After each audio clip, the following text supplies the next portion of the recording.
నమో వెంకటేశాయ. నిత్యం భక్తుల మంగళ నీరాజనాలు అందుకుంటున్న అప్పలాయగుంట శ్రీ ప్రసన్న వెంకటేశ్వర స్వామి వారికి ఆలయ అర్చకులు ప్రతి శుక్రవారం ఉదయం వస్త్రాలంకరణ సేవ, అభిషేకం ఆగముక్తంగా నిర్వహిస్తారు. భక్తుల ఆనందోత్సవాల మధ్య వైభవంగా జరుగుతున్న శ్రీ ప్రసన్న వెంకటేశ్వర స్వామివారి వార్షిక బ్రహ్మోత్సవాల్లో భాగంగా ఈరోజు శ్రీ స్వామివారు అశ్వవాహనంపై తిరువీధులలో విహరించి భక్తులకు దివ్య దర్శనం ఇవ్వనున్నారు. కన్నుల పండుగగా జరిగే అశ్వవాహన విశేషాలను ప్రత్యక్ష ప్రసారం ద్వారా అనంత భక్త కోటికి సభక్తిపూర్వకంగా అందిస్తోంది మీ శ్రీ వెంకటేశ్వర భక్తి ఛానల్. వీక్షించి తరించండి.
ఓం నమో వెంకటేశాయ.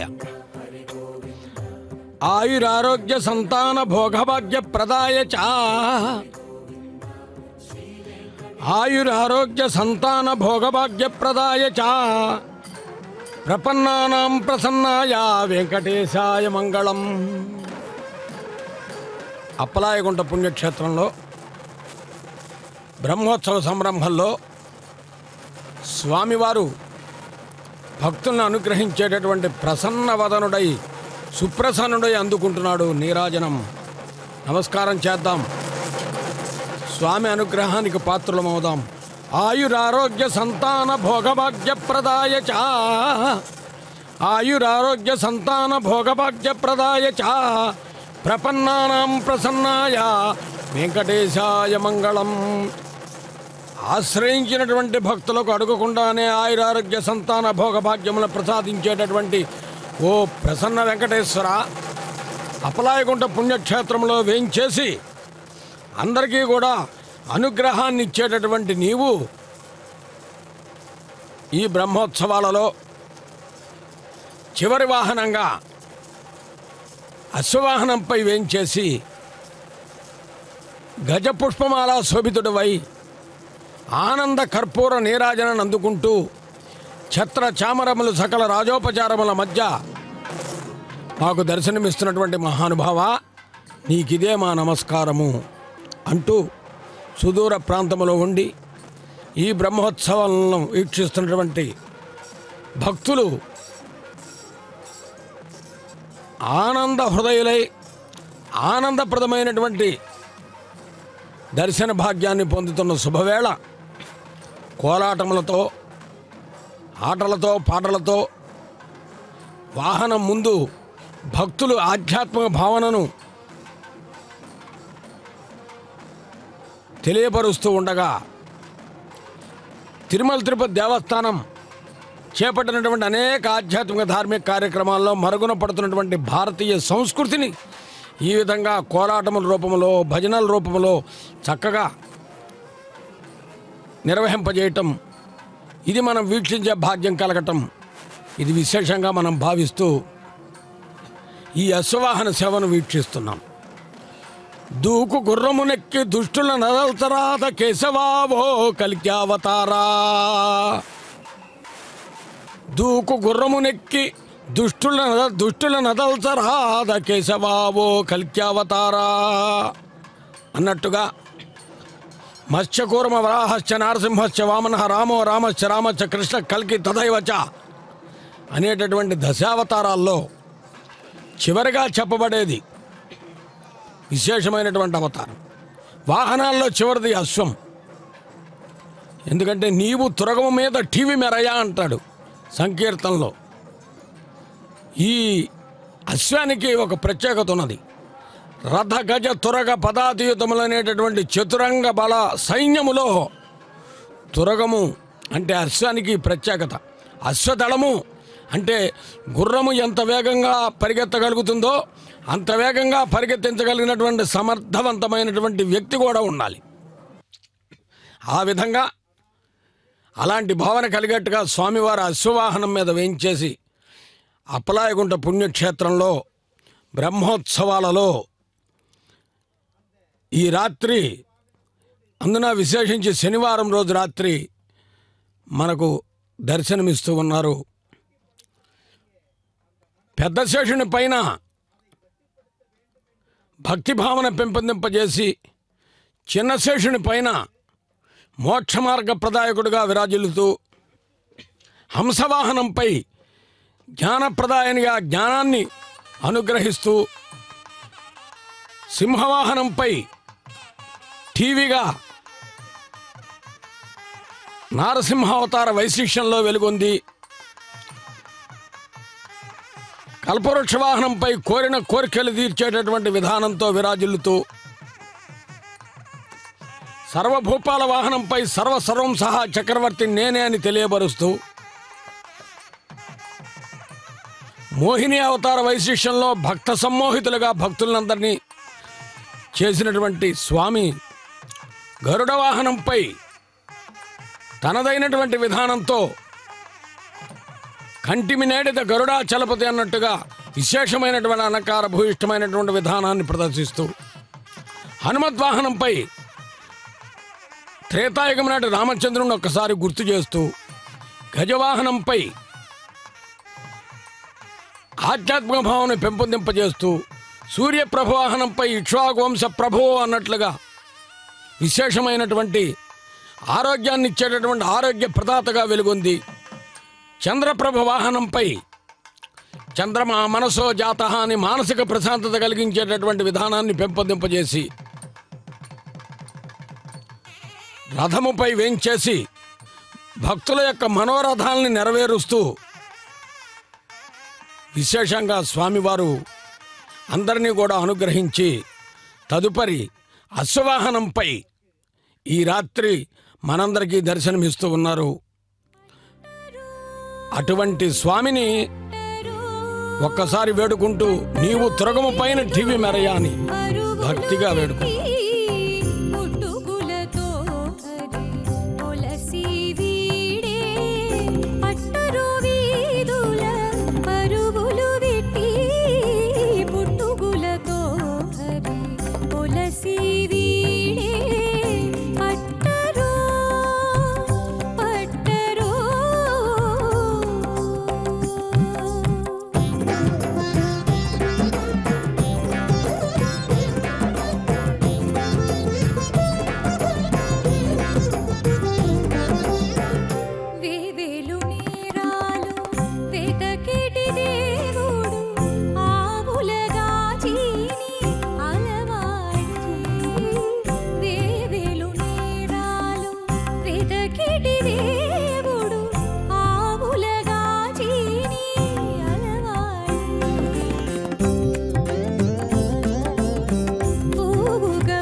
కృష్ణ అని పిలిస్తే మనలో ఒక ఆధ్యాత్మిక తృష్ణ పెరుగుతుంది.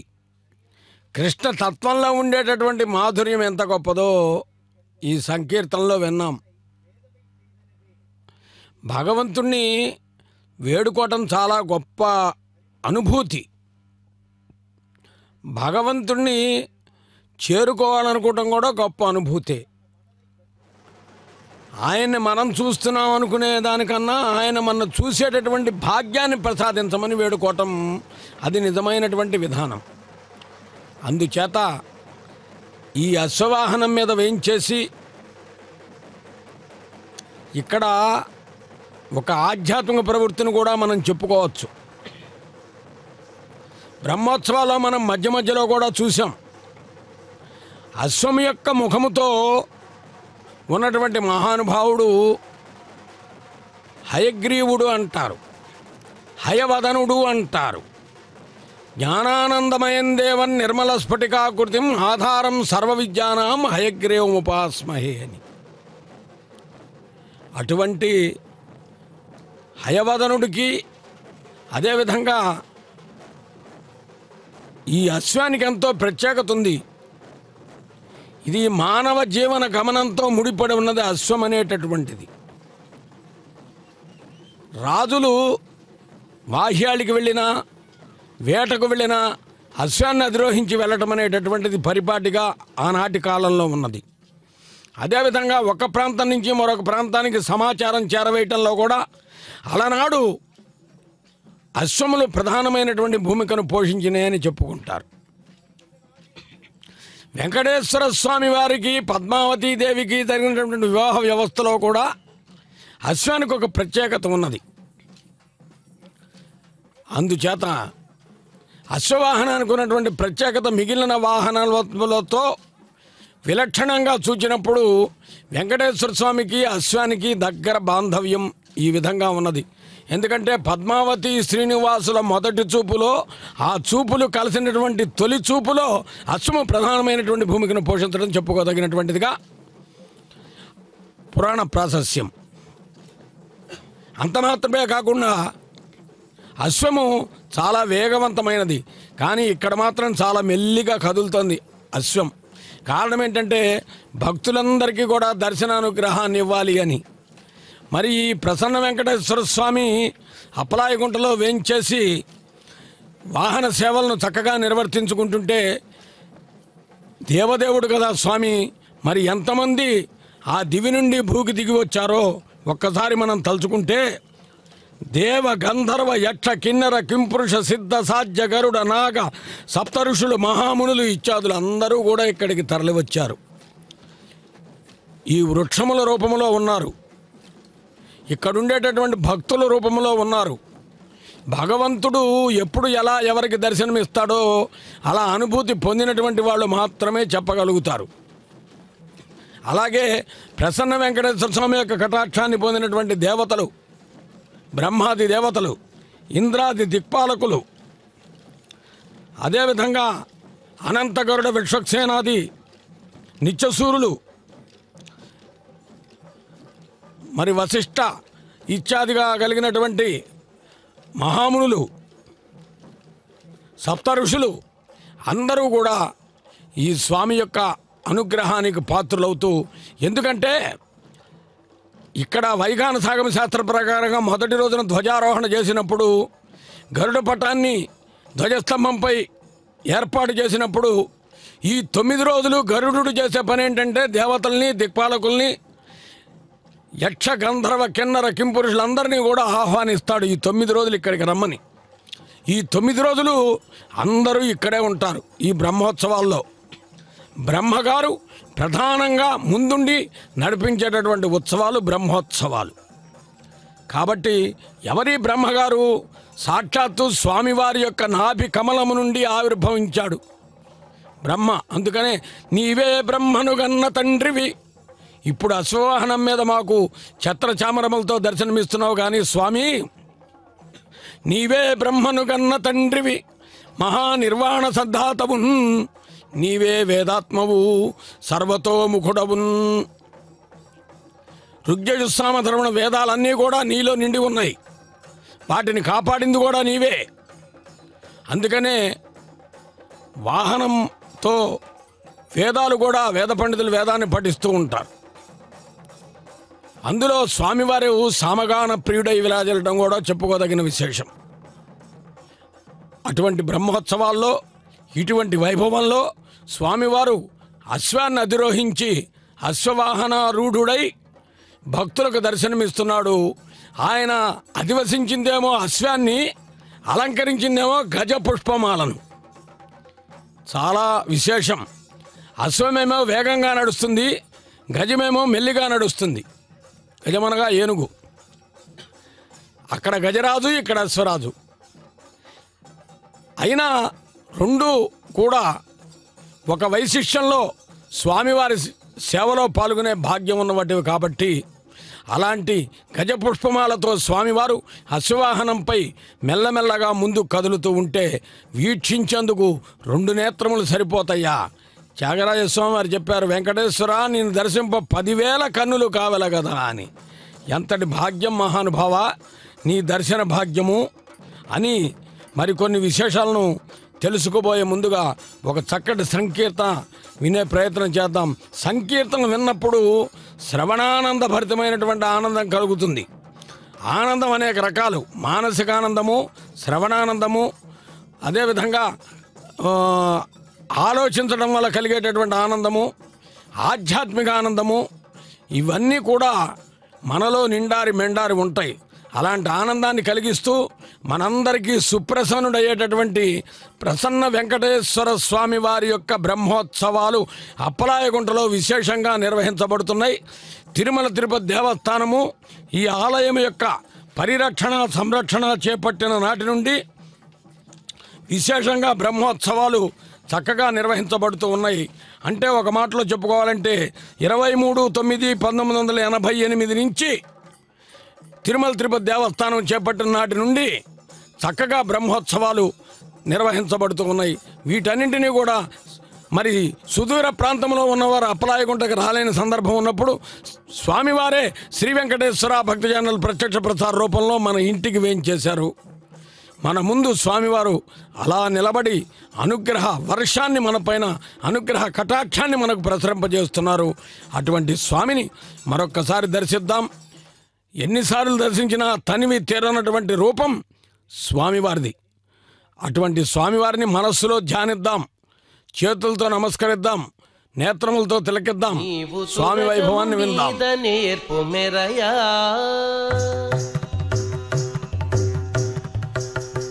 నీవు తురగము మీద నేర్పు మెరయా, నీవు తురగము మీద నేర్పు మెరయా, వేవేలు రూపులై వెద చల్లితప్పుడు నీవు తురగము మీద నేర్పు మెరయా, వేవేలు రూపులై వెద చల్లితప్పుడు నీవు తురగము మీద నేర్పు మెరయా, నీవు తురగము మీద నేర్పు మెరయా.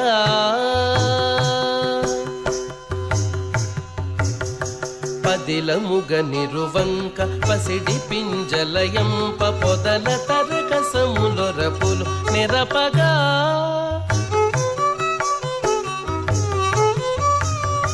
పదిలముగ నిరువంక పసిడి పింజలయంప పొదల తరకసములొరపులు నెరపగా, గదయు శంఖం చక్రము ధను ఖడ్గములు 10,000 సూర్యబింబములైనవపుడు, గదయు శంఖం చక్రము ధను ఖడ్గములు 10,000 సూర్యబింబములైనవపుడు,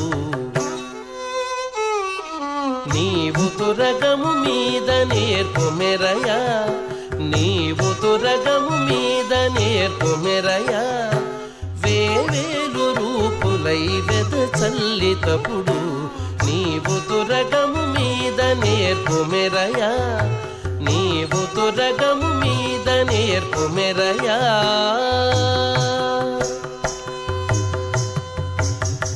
సొరిది శేషుని పెద్ద చుట్టు పెను కేవడం సిరిదొల కనుక చేత చిత్తగించి,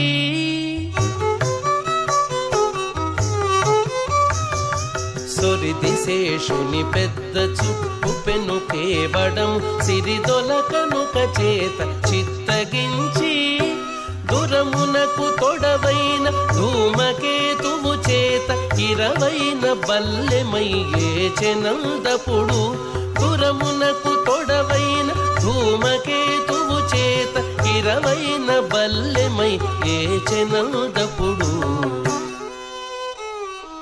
నీవు తురగము మీద నేర్పు మెరయా నీవు తురగము మీద నేర్పు మెరయా వేవేలు రూపులై వెద చల్లితపుడు నీవు తురగము మీద నేర్పు మెరయా నీవు తురగము మీద నేర్పు మెరయా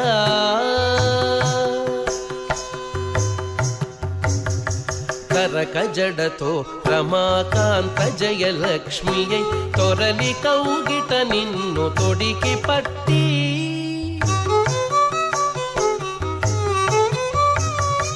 కరక జడతో రమాకాంత జయలక్ష్మియై తొరలి కౌగిట నిన్ను తొడికి పట్టి సరచెబెను వెంకట స్వామి సరచెబెను వెంకట స్వామి నిన్ను గెలువుమని మెరుగు పుచ కుంభముల మిసిమితోనపుడు సరచెబెను వెంకట స్వామి నిన్ను గెలువుమని మెరుగు పుచ కుంభముల మిసిమితోనపుడు నీవు తురగము మీద నేర్పు మెరయా నీవు తురగము మీద నేర్పు మెరయా వేవేలు రూపములు వెద చల్లితపుడు నీవు తురగము మీద నేర్పు మెరయా వేవేలు రూపములు వెద చల్లితపుడు నీవు తురగము మీద నేర్పు మెరయా నీవు తురగము మీద నేర్పు మెరయా నీవు తురగము మీద నేర్పు మెరయా తురగముపై స్వామివారు వేంచేసి భక్తుల మధ్య భగవంతుడనేటటువంటి భావనతో ముందు కథలు వస్తున్నాడు. అనేక రకములైనటువంటి ప్రకృతి రామణేకతను సంతరించుకున్నటువంటి వృక్ష సంపద వృక్ష సంస్కృతి అంతా కూడా ఇక్కడ మనకు కనపడుతూ ఉంటుంది అప్పలాయగుంటలో. ఎందుకంటే వృక్షం నుంచి మనం చాలా నేర్చుకోవాలి. పరోపకారాయ ఫలంతి వృక్షా అన్నారు. మన కోసమే ఆ వృక్షములు పండ్లు ఇస్తూ ఉంటాయి, పుష్పాలను ఇస్తూ ఉంటాయి, కాయల్ని ఇస్తూ ఉంటాయి. ఇవన్నీ కూడా పరోపకారాత్మకమైనటువంటి విధానాన్ని తెలియజెపుతూ ఉంటాయి. అటువంటి వృక్ష సమ్మిళితమై అందున స్వామివారు వేంచేసినటువంటి అప్పలాయగుంట తిరుపతికి అత్యంత చేరువలో ఉండి భక్తులకు ఆనందప్రదమైనటువంటి ప్రసన్నమైనటువంటి వదనంతో స్వామివారి దర్శనం ఇస్తూ ఉంటాడు. హయవదనుడై విరాజిల్లేటటువంటి హయగ్రీవుడు ఎలా జ్ఞానాన్ని ఇస్తాడో ప్రసన్న వదనుడై ప్రసన్న వెంకటేశ్వరుడు మనందరికీ కూడా మానసిక ప్రశాంతతనిచ్చేటటువంటి స్వామిగా వెలుగొందుతూ ఉన్నాడు. ఇక అశ్వం విషయానికి వస్తే అనేక విషయాలు ప్రస్తావనలో మనం అనుకుంటున్నాం. భారతీయ జీవన వ్యవస్థలో యజ్ఞయాగాలకు ప్రాధాన్యత ఉన్నది. ఈ అశ్వమును యజ్ఞయాగాల్లో వినియోగించడంలో అశ్వమేధ యాగము అనేటటువంటి యాగాన్ని కూడా చేస్తారు. సాక్షాత్తు శ్రీరామచంద్రుల వారే అశ్వమేధ యాగాన్ని నిర్వర్తించినట్లుగా పౌరాణిక నేపథ్యం. అందుకనే అశ్వమేధ యాగానికి జయము జయము జయము, రామయ్య తండ్రి రాజ్యానికి శుభము సుఖము శుభము అని మనం చెప్పుకుంటూ ఉంటాం. కాబట్టి యాగాలలో కానీ యజ్ఞాలలో కానీ మరి యుద్ధాలలో కానీ మరి జీవన వ్యవస్థలో కానీ విషయాలను తెలియజేసే సందర్భంలో కానీ అశ్వము మానవ జీవితంతో ముడిపడి ఉంటుంది ఎప్పుడూ కూడా. అందుకనే స్వామివారు ఈ బ్రహ్మోత్సవాల్లో అశ్వానికి ఒక ప్రాధాన్యతనిచ్చాడు. అది వాహన సేవగా విరాజిల్లుతూ ఉన్నది. అశ్వవాహనం మీద స్వామిని దర్శించడానికి ఓ వెంకటేశ్వర, నీవు అప్పలాయగుంట పుణ్యక్షేత్రంలో అశ్వవాహనం మీద వేయించేస్తే నిన్ను దర్శించటం ఎంత గొప్ప పుణ్యమని మేము వర్ణించుకోగలుగుతాము.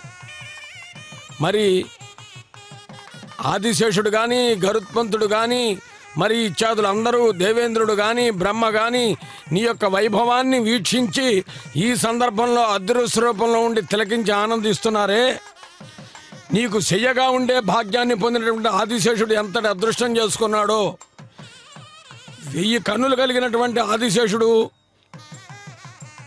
1000 శిరస్సులు కలిగిన ఆదిశేషుడు 2000 నేత్రములతో నిన్ను దర్శించి ఈ క్షణంలో ఆనందపడుతూ ఉంటాడు. అదేవిధంగా సాక్షాత్తు బ్రహ్మదేవుడు నీ దివ్య చరణార విందములను కడిగి బ్రహ్మ కడిగిన పాదము అనేటటువంటి విధానంతో ఆనందపడుతున్నటువంటి సందర్భము. కేవలము ఇలా నిన్ను అశ్వవాహనం మీద దర్శించడం వల్లనే మా పాపాలన్నీ తొలగిపోతాయి. నీవు దుర్మార్గుల్ని సంహరిస్తావని వస్తున్నావు. కానీ దుర్మార్గం అనేది ఎక్కడుందంటే మనలోనే ఉంటుంది. కామ క్రోధ లోప మోహ మద మాత్సర్యాది అరిషడ్ వర్గాలనే 6 శత్రువులు. మాలో ఉన్నటువంటి అరిషడ్ వర్గాలను తొలగించి శ్రీహరివైనటువంటి నీవు మమ్ము నీ దరి చేర్చుకోవటానికి ఇలా కదలి వస్తున్నావా స్వామి? అరిషడ్ వర్గాలను మా నుండి దూరం చేయడానికి హరి అంతరాత్ముడవై సర్వాత్మకుడవై నీవిలా అశ్వవాహనం మీద కదలి వస్తున్నటువంటి మహానుభావుడు కదా అనేటటువంటి భావన మనకు కలుగుతూ ఉంటుంది. ఇలా అశ్వవాహనం మీద స్వామివారు మెల్లిమెల్లిగా కదలి ముందుకు వస్తూ భక్తులను అనుగ్రహిస్తూ ఉన్నాడు. అప్పలాయగుంట పుణ్యక్షేత్రంలో వీక్షించిన వారికి ఆనందదాయకం, చూచిన వారికి చూచినంత, విన్నవారికి విన్నంత, పలికిన వారికి పలికినంత, నమస్కరించిన వారికి నమస్కరించినంత స్వామి అనుగ్రహం